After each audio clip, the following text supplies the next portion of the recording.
আসসালামু আলাইকুম। ২০২৪ সনের জুলাই এবং আগস্ট মাসে যে আন্দোলন সংগঠিত হয়েছে এবং যেই আন্দোলনের ধারাবাহিকতায় আওয়ামী লীগ সরকারের পতন হয়েছে, সেই আন্দোলন বৈষম্য বিরোধী ছাত্র আন্দোলন কিংবা কোটা বিরোধী আন্দোলন হিসাবে সবথেকে বেশি পরিচিত ছিল। তবে বর্তমান সময়ে আমরা লক্ষ্য করছি যে এই বৈষম্য বিরোধী ছাত্র আন্দোলন কিংবা কোটা বিরোধী আন্দোলন যেটি ছিল সেটি কেউ আর বলছেন না বা বলতে স্বাচ্ছন্দ্য বোধ করেন না। এমনকি তৎকালীন সময়ে বা সেই সময়ে বৈষম্য বিরোধী ছাত্র আন্দোলন যে ইউনিটটি ছিল বা যে সংগঠনটি ছিল, যে ব্যানারটি ছিল, সেই ব্যানারটি কিন্তু এখন বিভাজিত হতে শুরু করেছে এবং বৈষম্য বিরোধী ছাত্র আন্দোলন থেকে একটি নতুন রাজনৈতিক দলও হয়েছে, যেটি ছাত্রদের নতুন রাজনৈতিক দল হিসেবে পরিচিত। আবার কেউ কেউ অন্তর্বর্তীকালীন সরকারের প্রধান উপদেষ্টার কিংস পার্টি হিসাবেও কিন্তু পরিচয় দিয়ে থাকেন। যাই হোক, এই যে বৈষম্য বিরোধী ছাত্র আন্দোলন যখন আন্দোলন সংগঠিত হয়েছিল তখন এবং আওয়ামী লীগ সরকারের পতনের আগ পর্যন্ত জনগণের কাছে এটি যেমন গ্রহণযোগ্য ছিল, ঠিক একইভাবে রাজনৈতিক দলগুলোর কাছেও গ্রহণযোগ্য ছিল।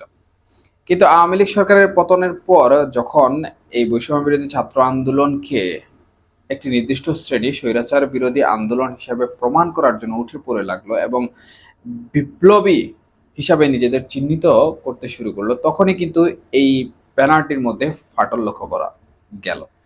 এবং তাদের ফাটলের কারণে বর্তমান সময়ে বৈষম্য বিরোধী ছাত্র আন্দোলন যেমন সম্পূর্ণ বাংলাদেশে বিভাজিত হয়ে আছে, বিক্ষিপ্ত হয়ে আছে, এবং আমরা লক্ষ্য করছি যে বৈষম্য বিরোধী ছাত্র আন্দোলন বা এর সমন্বয়ক শুনলেই কিন্তু মানুষ, সাধারণ জনগণ যারা রয়েছে তাদের মধ্যে এক ধরনের ক্ষুব্ধতা কাজ করে। শুধু যে আওয়ামী লীগের মধ্যেই ক্ষুব্ধতা কাজ করে তা কিন্তু নয়, বরঞ্চ সাধারণ জনগণ যারা রয়েছেন বা অন্যান্য রাজনৈতিক মতাদর্শের বিশ্বাসী যারা রয়েছেন তাদের মধ্যেও কিন্তু এই ক্ষুব্ধতা কাজ করে। এবং ইতিমধ্যে আমরা লক্ষ্য করেছি যে যারা এই বৈষম্য বিরোধী ছাত্র আন্দোলনের সাথে জড়িত রয়েছেন তাদের বিভিন্ন জায়গায় কিন্তু মারধরও করা হয়েছে, বিভিন্ন জায়গায় হেনস্থাও করা হয়েছে। তবে যারা এই অন্তর্বর্তীকালীন সরকারের কাছ থেকে সুবিধা নিয়ে রাজনৈতিক দল গঠন করেছেন অথবা দেশের রাজনীতির স্বার্থে দল গঠন করেছেন, সেই ছাত্রদের নতুন রাজনৈতিক দলের কথা বলছি, তারা চাচ্ছেন যেন তাদের একটি স্বীকৃতি দেওয়া হোক, বা যেটিকে আমরা জুলাই সনদ বলে থাকি।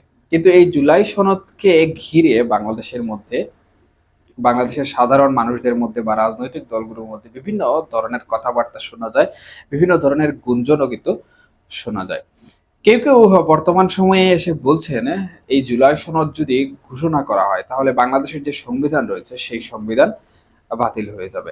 কেউ কেউ বলছেন এই জুলাই সনদ ঘোষণা করা হলে বিপ্লবী সরকার গঠন করা হবে, বর্তমান যে অন্তর্বর্তীকালীন সরকার রয়েছে সেই অন্তর্বর্তীকালীন সরকার কোনোভাবে থাকবে না। দেখুন, এই যে দুটি বিষয়, এর বাইরেও আরো অনেকগুলো বিষয় রয়েছে, তবে এই দুটি বিষয় আমি মনে করি সব থেকে গুরুত্বপূর্ণ।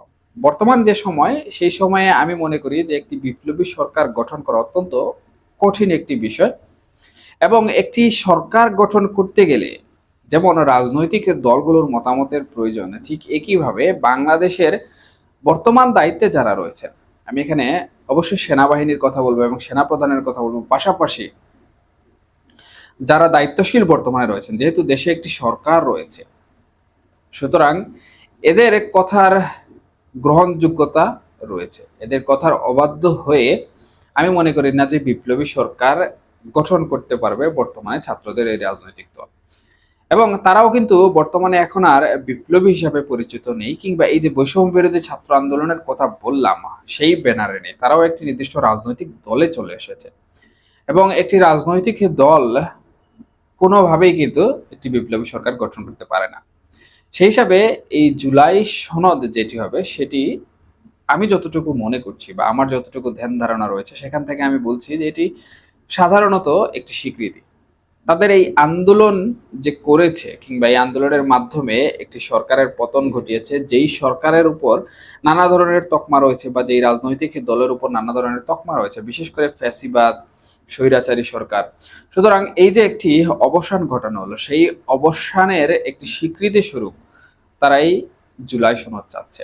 কিন্তু অন্তর্বর্তীকালীন সরকার বিভিন্ন কারণে, বিভিন্ন রাজনৈতিক চাপের কারণে বা তাদের যে একটি অনুপস্থিতি হয়ে যাবে এখানে, সেই বিষয়টির কারণে কিন্তু এই জুলাই সনদ ঘোষণা করতে অনেকটাই হিমশিম খাচ্ছে। তবে এবার এই যে ছাত্রদের নতুন রাজনৈতিক দল এনসিপি বা জাতীয় নাগরিক পার্টি, যদিও রাজনৈতিক দলের ব্যানারে তারা জুলাই সনদ ঘোষণা করবে না, তাদের যে একটি একত্রতা রয়েছে, ইউনিটি রয়েছে, সেই ব্যানারেই তারা জুলাই সনদ ঘোষণা করবে। তারা ঘোষণা করেছে যে অন্তর্বর্তীকালীন সরকার ব্যর্থ হয়ে গেছে এবং অন্তর্বর্তীকালীন সরকারের কাছ থেকে তারা এখন আর জুলাই সনদ আশা করে না, এবং তারাই আগস্টের 3 তারিখ অথবা 4 তারিখ জুলাই সনদ ঘোষণা করে দিবে।